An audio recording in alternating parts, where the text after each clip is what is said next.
ক্ষেত্রে পানা পুকুরে হয়তো নামলাম, তাতে কখনো গায়ে দেখবেন এই পানা পুকুরের জলে আমাদের গায়ে একটা র্যাশ বেরোয়, সেটা যেন ইনফেকশানের মতন কাজ করে। হয়তো সেটা মেডিসিন লাগিয়ে আমরা ভালো করে নিই। কারণ একটা সময় দেখবেন মাছ ধরার পাট ছিল, এখন হয়তো মাছ ধরার পাট নেই। এখন বাংলায় দেখবেন একটা যে বলিগুলো আবড়ে যায় সেটা রাজনীতির বলি, আর তাতে যেন হৃদয় জড়িয়ে যায়।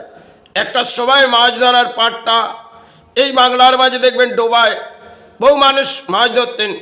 কখনো কোনো পানা পুকুরে গিয়ে দেখলে জলটা তো পরিষ্কার নেই, আর সেই জলের মধ্যে একটা দূষিত জাম আছে।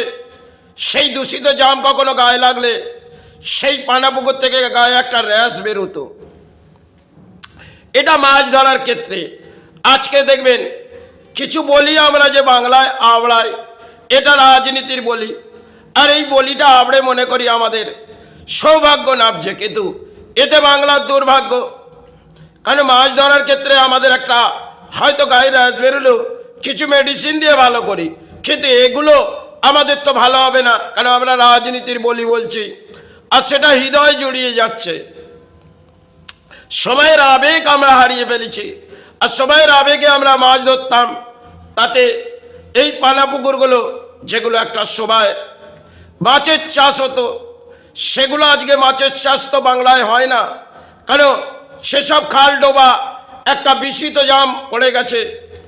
যে সমস্ত খালের মাছ থেকে আর ডোবার মাঝে মাছ চাষ হতেন, তাতে কিন্তু অধিক ধরনের মাছ আসতেন, আর আমরা নেমে সেই মাছগুলো ধরতাম।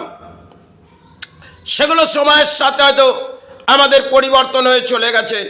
আজকে এসেছে আমাদের রাজনীতির পরিবর্তন, সেখানে অদল বদলের পালা, আর আমরা সেখানে বলি আবড়ে মনে করছি এই যেন জালে মাছ উঠে গেল।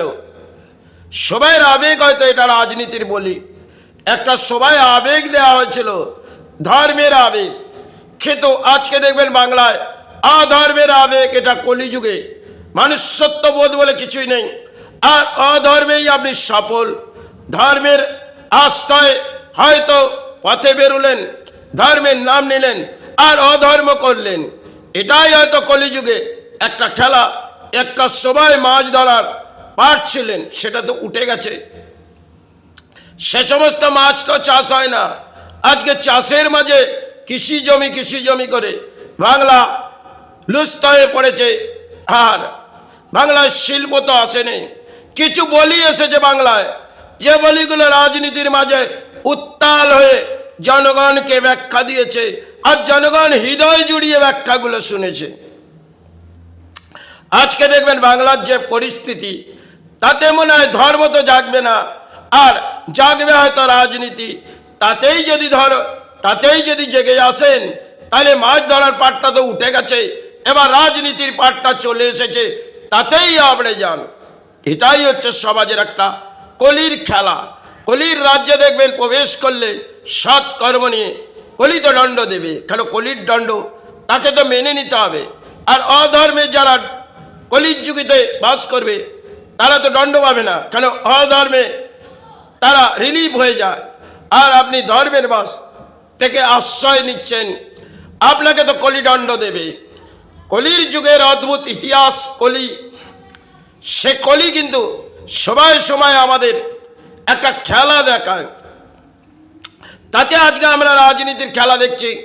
একটা সময় আমরা মাছ চাষ, সেটা তো আমাদের বাংলার মাঝে ছিল, আর সেগুলো আমাদের বাংলার মাঝে বহু মানুষ পুকুর ঘাটে নেবে মাছ ধরতেন। সেটা সময়ের অঙ্কে খেলা ছিল। আজকে সময়ের অঙ্কে আমরা রাজনীতির খেলার মাঝে যুক্ত হয়ে গেছি, আর ধর্মের আশ্রয় তো ছেড়ে দিয়েছি, অধর্মের বলি এই কলির অংশে আমরা চালিয়ে যাচ্ছি। এই হচ্ছে কলিযুগের অদ্ভুত ইতিহাস। হয়তো সময়ের আবেগ আমরা হারিয়ে ফেলেছি, আর ধর্মের আশ্রয় নিলে কি হবে, অধর্মের আশ্রয় নিয়ে ফেলেছি। এই হচ্ছে কলিযুগে দেখবেন একটা অংশের পরে যেন খেলা চলছে, সেখানে রাজনীতির খেলা, আর তাতেই জনগণ উৎপাত হয়ে একটা যেন ম্যাচ দেখছে। আরে এই সমস্ত পুরনো ইতিহাস একটা সময় ধর্মের মাঝে আশ্রয় নিতে বলেছিল, অধর্মের মাঝে আশ্রয় নিলেন। জানবেন কলি সময় সময় দণ্ড দেয়। একটা সময় করুণা যখন গেলেন, কলি কিন্তু বুঝিয়ে দিলেন সে অধর্মের বিনাশ এইভাবেই হবে। কলি বুঝিয়ে দিলেন, দেখো এই জবানে পট্টি বাঁধো, নাহলে কিন্তু রক্ষা পাবে না।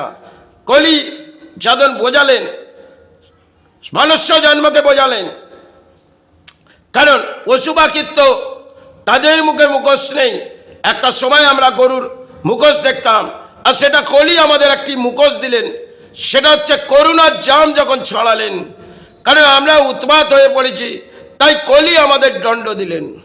কারণ অসৎ কর্মের অর্থ হয়তো সঞ্চয় করলাম, আর কলি একটি দণ্ড দিল, সেটা হচ্ছে জবানে পট্টি বাঁধো, নাহলে রক্ষা পাবে না। এই কলির দেখবেন করুণা একটা জাম ছড়িয়েছিল দূষিত। আজকে দেখবেন রাজনীতির মাঝে আমরা জামটা ছড়াচ্ছি, সেখানে উৎপাত হয়ে ছাড়ো ধর্ম তো আমাদের কাছে হারিয়ে ফেলেছি, অধর্মের বলি এই রাজনীতির মাঝে চালাচ্ছি, তাতেই উৎপাত হয়ে রাজ্য জেগে উঠবে।